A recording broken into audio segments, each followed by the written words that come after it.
Hello guys, আজকে আমরা একটি ভূতের বাড়ির সন্ধান পেয়েছি। অনেক কষ্ট, অনেক মানুষকে জিজ্ঞেস করার পরে শুনলাম নাকি এই বাড়িতে অনেক ভূত থাকে। তাই আমরা এখানে আসলাম ভূতের বাড়ির সন্ধানে, দেখি এখানকার পরিস্থিতিটা কি। আপনারা আমাদের সাথে চলুন।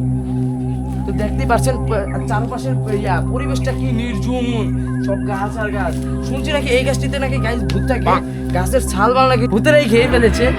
দেখতে পাচ্ছেন আপনারা, এই যে এই সাইডটা দিয়ে দেখুন।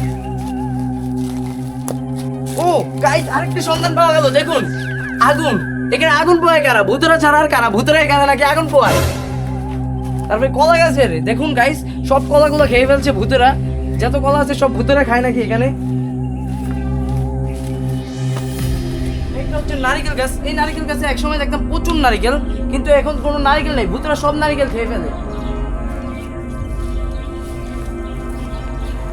গাইস, আরেকটা বাজে কথা কি, এখানে অনেক পটির গন্ধ। আমার মনে হয় কি ভূতের এই জায়গায় পটি করে।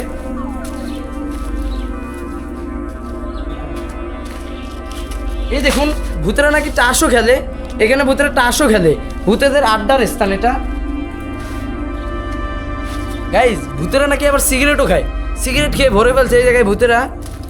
ভূতেদের স্থানটাই জানি কিরকম, পুরো একটা গরুর ঘরের মতন ভূতেদের স্থানটা। এই জায়গায় আমরা থাকি কিভাবে? ভূতেদের কি ভয় লাগে না এই জায়গায় থাকতে? আমি কিছু বুঝি না, ভূতেরা কিভাবে থাকে। তারপর দেখুন গাইস, ভূতেরা সিরিয়াল দিয়ে গরুর মতো এই জায়গায় পানি খায়। কতগুলো ভূতেদের জন্য পানি খাওয়ার স্থান আছে। এই যে এগুলো সব ভূতেদের পানি খাওয়ার স্থান।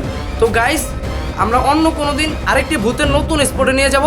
আপনারা আমাদের পাশে থাকুন আর নতুন নতুন ভূতের কিছু ফানি ভিডিও দেখতে থাকুন।